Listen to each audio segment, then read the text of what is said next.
there. In 2021, many people were selling their homes what we call FSBO, or for sale by owner. And it was fairly simple to do. They would sell pretty quickly and for top dollar. It was just the market we were in. There weren't enough homes on the market. Inventory was so low. You could sell a home in a matter of a few days and have it wrapped up pretty quickly. But we're just not in that market anymore. We're back to a more normal, stable, regular market, not in the seller's market that we were in before. So I've heard this question quite a bit. Why use a realtor or a real estate agent to sell a home? Well, one of the reasons is what I just said. We're not in that market anymore. Can you still sell FSBO? Of course you can. But I am here to answer those questions about maybe why it's important to use a realtor versus selling it on your own.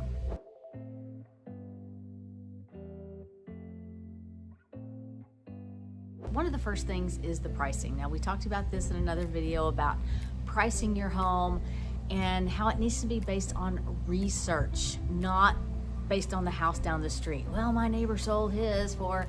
There's a lot of factors that go into pricing a home and pricing it correctly so that it will sell fairly quickly and you can still get top dollar for the home.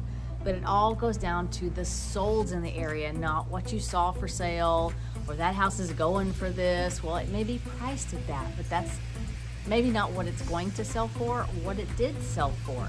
And the thing is, most consumers do not have access to that sold information. You can look up and see what houses were on the market for, but actually looking at the sold prices is a different thing. And that's how we have to go about pricing homes, because that's how an appraiser is going to do it, is by looking at the sold properties. And you have to find the ones that are similar to yours as close as possible. The one down the street may be on the same street in the same neighborhood, but it might have updates or upgrades that yours doesn't, or vice versa. Maybe it's dated. Maybe they put an outdoor kitchen in the back. Maybe, there's all kinds of different things. It has an extra room, maybe an office or an extra bedroom or an extra bathroom. There are many things that can make a little bit of difference in a price from your home versus the one down the street. We have access to that information, and we dive deep into that information and make sure we're comparing apples to apples and suggesting a price that gets you the most for your home, but is actually market value at the time.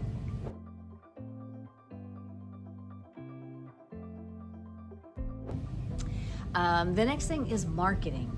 If you hire an agent, they should know how to market your home.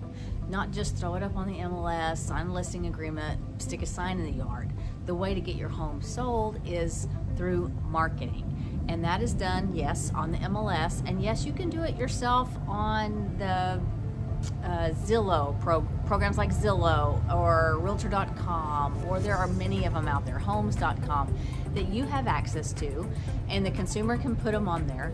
But it's not quite the same as the MLS that we have access to, which goes out to hundreds and hundreds of other consumer-facing programs out there that everyone has access to. So we can get it out to even more by putting it actually on the MLS. And we also, if the agent is a marketer, uses social media platforms, which you can do also. But do you know how to reach the people that are looking for your home by running ads or putting it in the right places? My team, we do target marketing. So we look at your home, who is most likely to buy a home like yours, depending on the size, the location. There are a lot of factors go into that too. We can kind of determine what kind of consumer, what kind of buyer is looking for a home like yours in that area, and we can actually target them on social media and on different platforms by putting in what we determine maybe what they make in salary per year. Can they afford your home even? Their credit score, There are just so many different factors that we target, and we go out and put your home in front of those people, not just the masses. If you just put it out to everybody, they're going to see it and say, oh, that's a pretty house, but they're not the people we're looking for. We're looking for people who might want to actually purchase your home. So we go out and put it in front of those people, and that's called target marketing. We use email lists, and I mentioned ads all over social media. We target to the places in California and New York and Denver, Colorado, different places that we know people are moving to our area from. So we do a lot of that behind the scenes work that maybe the average consumer wanting to sell their home doesn't know how to do, doesn't have time to do it, or even want to mess with it.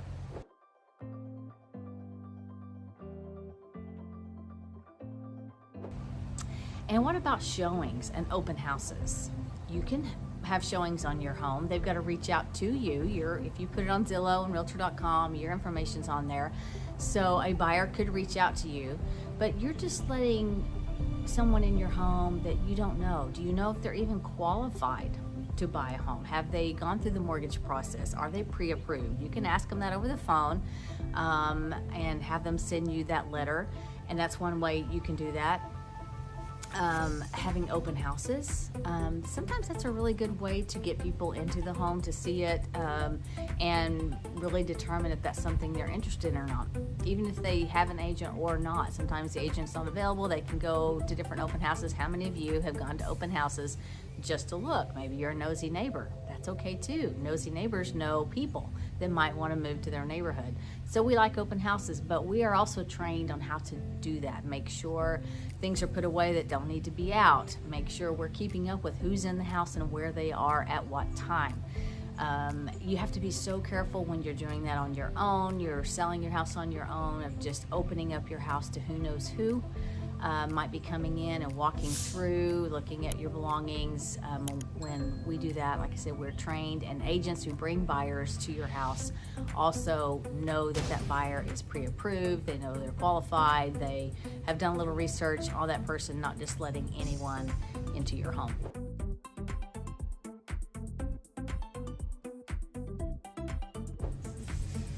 And then let's say you do get an offer on your home. Do you know how to manage all the documents? There are many, many documents that have to be completed and made sure they're filled out correctly. I'm so sorry, the plane's going to fly over right now. But do you know how to fill in those blanks? Do you know what goes in them? Do you know what the contingencies are? Do you know the dates? How many days are allotted for this? How to watch those dates on the contract? How much do you ask for earnest money? What's an option period? How many days for an inspection? All the different things that are on the contracts is also something that we monitor on a regular basis all the way through the transaction itself.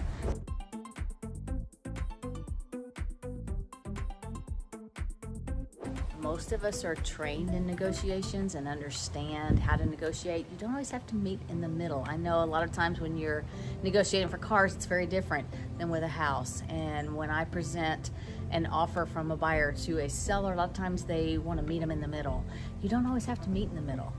There are ways to negotiate that is good for both parties and still get you top dollar for your home. We also manage the title company. We make sure all the documents get to and from the title company. They have all the information they need to process the transaction and all the documents that come through. There are many, many documents, not just an offer document. The inspector coming into your home. Make sure he's bonded and certified and he knows what he's doing, schedule, all that. The lender, we're the middle person, even with the lender, even though it's not our buyer, we can contact that lender and make sure everything's going the way it should. We know what questions to ask the lender to make sure everything is moving through as it should. The appraiser will come out to your home. Not only scheduling that, but making sure they have all the data that they need that we've accumulated to make sure your home is valued the way it should be. communicating with the other agent, if there is one. If you're selling by yourself, you may have just found a buyer without an agent, and that is fine. But if there is another agent, which there typically is, we also communicate with that agent. We know what to say, again, what information to share and not to share with that other agent and the buyer. We also work with other vendors. If you need repairs or you need something done with the house, we have a list of vendors that we work with. And the list goes on and on with all the things that we do to help our sellers get the most for their property and make it through the transaction as stress-free as possible. There's always stress involved when you're buying or selling properties. There's always a little bit. It's a big move. It's a big transaction, but that's why we're here. So I hope this answered a few of your questions about why you should hire a professional to help you sell your home. And again, if you want to do it on your own, that's perfectly fine. Many people do. I actually have a book that I put together a couple of years ago about all the things that you need to do to get your home sold for top dollar, and kind of goes through all those things that I just talked about, all the things that we do that you could manage on your own if you know how to do it.